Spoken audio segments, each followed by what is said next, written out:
Na današnji dan 1979. godine rođen je poznati tenisač Ivan Ljubičić. Tenis je počeo trenirati kada je imao samo 9 godina. Na ATP turnirima je tenis počeo igrati 1995. godine, a seriju odličnih rezultata je ostvario 4 godine kasnije. Godine 2005. je završio na ATP entry ljestvici u 10 najboljih tenisača svijeta, a iste godine je bio i najbolji igrač hrvatske reprezentacije.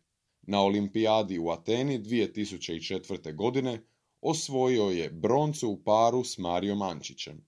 Najveći uspjeh karijere mu je osvajanje turnira Masters serije 1000 u američkom Indian Wellsu, gdje je 21. ožujka 2010. godine u finalu pobijedio Andyja Rodicka. Bio je i trener Rogera Federera od 2015. do 2022. godine. Ljubičić je trenutno dio Francuskog teniskog saveza i nalazi se na čelu misije pod nazivom Ambicija 2024. koja će se brinuti o treninzima mladih.